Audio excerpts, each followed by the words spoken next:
আমার ভাইরা, আমার বন্ধুগণ, এমন একটা সময় ছিল যে সময়ে জঙ্গলের হিংস্র প্রাণীরাও মুসলমানদের কথা শুনত।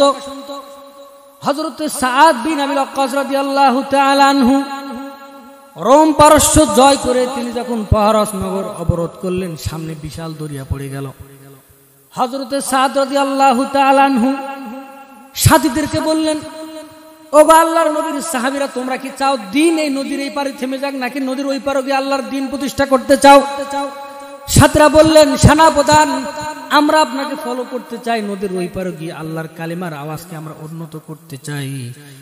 গোটা দুনিয়া আমরা আল্লাহ পাক রব্বুল আলামিনের কালিমাতুল্লাহি হিয়াল উলিয়া, আল্লাহ রব্বুল আলামিনের আওয়াজকে সমুন্নত করতে চাই। হযরত সাদ বললেন, তাহলে আমার সঙ্গে তোমরা পড়ো আর এই দরিয়ার মধ্যে তোমরা ঝাঁপিয়ে পড়ো। নাস্তাঈনু বিল্লাহি ওয়া নাতাওয়াক্কালু আলাইহি, হাসবুনাল্লাহু ওয়া নি'মাল ওয়াকিল, নি'মাল মাওলা ওয়া নি'মান নাসির। হযরত সাদের এই কথা শুনে ৬০,০০০ সৈন্য তাদের ঘোড়া নিয়ে, তাদের উট নিয়ে, জিহাদের সমস্ত মাল সামানা নিয়ে ৬০,০০০ মুজাহিদ শ্রাবণের খরস্রোতার নদী ঘুটঘুটে অন্ধকার তরঙ্গের উপর দিয়ে তারা ঘোড়া চালিয়ে দিল। দরিয়া পার হয়ে গেল।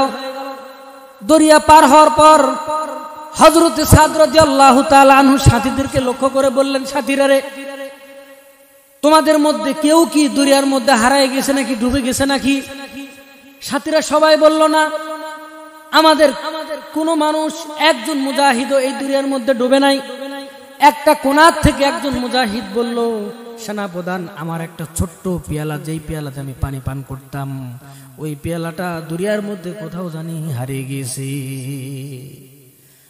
আমার মুসলমান বন্ধুগণ, খেয়াল করেন, হযরত সাদ যখন এই কথা যখন শুনছিলেন, হযরত সাদ বললেন, মুজাহিদদের কোন জিনিস দরিয়া নিতে পারে না। এই কথা যখন তিনি বলতেছিলেন, সমুদ্রের মধ্যে বিশাল একটা আওয়াজ শুরু হয়ে গেল, ভূমিকম্পর মতো তরঙ্গ শুরু হয়ে গেল। দেখা গেল মুজাহিদদের সেই হারানো বাটিটাও ওই সমুদ্রের তরঙ্গের মধ্যে দিয়ে ফিরে আসলো। জোরে বলেন সুবহানাল্লাহ। ৬০,০০০ সৈন্য তাদের জিহাদের মাল সামান নিয়ে যখন নদী পার হয়ে গেল, আফ্রিকার মানুষেরা মনে করলো এরা এখানে আল্লাহর দ্বীন প্রতিষ্ঠার জন্য এসেছে, এদেরকে তোমরা জঙ্গলে জায়গা দিয়ে দাও, জঙ্গলের হিংস্র প্রাণীরা তাদেরকে খেয়ে ফেলবে। তাদেরকে জঙ্গলের সাইডে জায়গা দেওয়া হলো। সাহাবা আজমাইর ওখানে তাঁবুটা নিয়ে সেখানে রাত্রি যাপন করলেন। সকালবেলায় হযরত সাদ সাথীদেরকে বললেন, সাথীরা শোনো, তোমরা একটা মঞ্চ তৈরি করো। মঞ্চ তৈরি করা হলো। হযরত সাদ বিন ওয়াক্কাস রাদিয়াল্লাহু তাআলা আনহু মঞ্চের উপরে উঠলেন। উঠার পরে তিনি জঙ্গলের হিংস্র প্রাণীদেরকে তিনি লক্ষ্য করে বললেন, ইয়া আইয়ুহাল হাশারাতু ওয়াসসিবাউ নাহনু আসহাবু রাসূলিল্লাহি সাল্লাল্লাহু আলাইহি ওয়াসাল্লাম। ও জঙ্গলের হিংস্র প্রাণীরা, তোমরা শুনে রাখো, আমরা হচ্ছে আল্লাহর নবীর সাহাবী। আল্লাহর কালিমার জন্য, আল্লাহর দ্বীন প্রতিষ্ঠার জন্য আমরা শ্রাবণের খরস্রোতা নদী উত্তল তরঙ্গের উপর দিয়ে আমরা এখানে চলে এসেছি। তোমরা ফারজিউনা, তোমরা এখান থেকে সরে যাবে।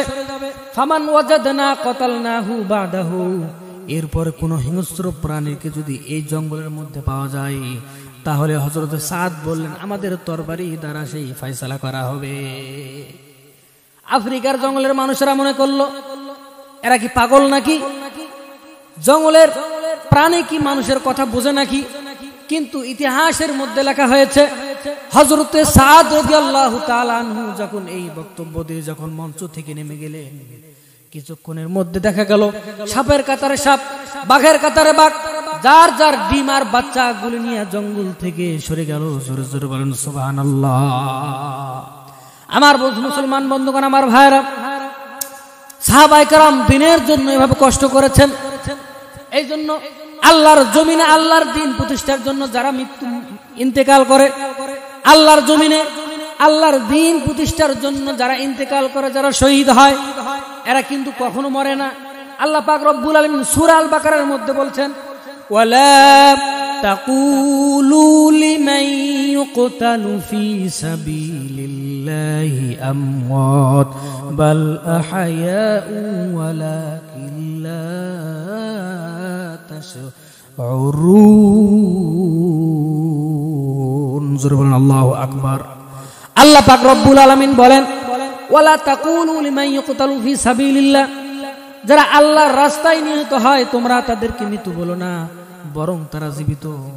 আল্লাহ পাক রব্বুল আলামিন সূরা আল ইমরানের 169 নম্বর আয়াতে আল্লাহ পাক রব্বুল আলামিন বলেন, তোমরা দুনিয়াতে যেভাবে রিজিক গ্রহণ করো, খাবার খাও, তারা আল্লাহর রাস্তায় যারা শহীদ হয় আমি আল্লাহ পাক রব্বুল আলামিন তাদেরকে খাবার দিয়ে থাকি। আল্লাহ সুবহানাহু ওয়া তাআলা কোরআন মাজিদের মধ্যে বলেন, ওয়ালা তাহসাবান্নাল্লাযীনা কুতিলু ফি সাবিলিল্লাহি আমওয়াতা বাল আহইয়াউন ইনদা রাব্বিহিম ইরযাকুন। জোরে বলেন আল্লাহু আকবার। আল্লাহ পাক রব্বুল আলামিন বলেন, ওয়ালা তাহসাবান্নাল্লাযীনা কুতিলু, যারা আল্লাহর রাস্তায় শহীদ হয়, নিহত হয়, তোমরা ধারণা করেছো তারা মৃত, অবশ্যই তারা কিন্তু কখনো মৃত নয়। বাল আহইয়াউন ইনদা রাব্বিহিম ইরযাকুন, তোমরা দুনিয়াতে যেভাবে রিজিক গ্রহণ করো, তোমরা যেভাবে দুনিয়াতে খাবার গ্রহণ করো, আমি আল্লাহ পাক রব্বুল আলামিন ওই সমস্ত বান্দা বান্দি যারা আমার রাস্তায় শহীদ হয়েছে আমি তাদেরকে আল্লাহ পাক রব্বুল আলামিন কবরের মধ্যে রিজিক দেই। জোরে বলেন সুবহানাল্লাহ। আমার ভাইরা, আমার বন্ধুগণ, খেয়াল করেন, গভীর মনোযোগ দেন। শাহাদাত হচ্ছে একটা সেতু বন্ধন। এই শাহাদাত হচ্ছে সিঁড়ি, আর এই সিঁড়ির একদিকে রয়েছে দুনিয়া, আরেক দিকে রয়েছে জান্নাত। মানে হলো কোন মানুষ যখন ইন্তেকাল করে আল্লাহর রাস্তায়, ওই ব্যক্তিরা সরাসরি আল্লাহ পাক রব্বুল আলামিনের জান্নাতে চলে যায়। জোরে বলেন সুবহানাল্লাহ। এই জন্য কবি কি সুন্দর করে বলতেছেন, মরতেই যদি হয় শহীদি মরণ দিও আমাকে। মারহাবা কোন আমার ভাইরা, আমার বন্ধুগণ, প্রতিটি মানুষ মৃত্যুর স্বাদ গ্রহণ করতে হবে। ওয়াজা আল্লাহ পাক রব্বুল আলামিন কোরআন মাজিদের মধ্যে বলছেন, ওয়াজাআত সাকরাতুল মাউতি বিল হক, মৃত্যুর যন্ত্রণা সত্য। প্রতিটি মানুষ যখন মৃত্যু যখন গ্রহণ করে, প্রতিটি মানুষ কিন্তু মৃত্যুর যেই স্বাদ রয়েছে, মৃত্যুর যে আযাব রয়েছে তা কিন্তু গ্রহণ করে।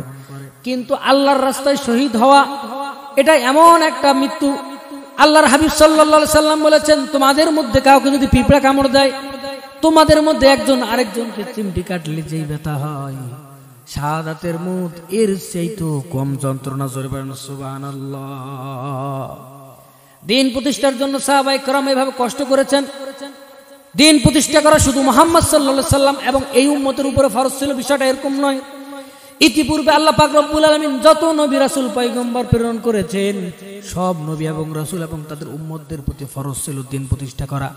আল্লাহ পাক রব্বুল আলামিন কোরআন মাজিদের মধ্যে বলছেন, শারা'a লাকুম মিনাদ দীনি মা ওয়াসসা বিহি নূহান ওয়াল্লাযী আওহাইনা ইলাইকা ওয়া মা ওয়াসাইনা বিহি ইব্রাহিমা وموسى وعيسى أن أقيموا الدين। জোরে বলুন আল্লাহু আকবার।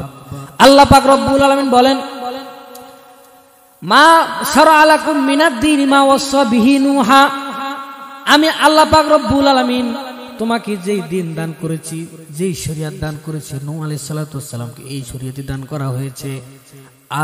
আর দিন প্রতিষ্ঠা করা শুধু আপনার প্রতি ফরজ, বিষয়টা এরকম নয়। ঈসা, মুসা সমস্ত নবীর উপরে আল্লাহর জমিনে আল্লাহর দিন প্রতিষ্ঠা করা ফরজে আইন ছিল। জোরে বলেন সুবহানাল্লাহ।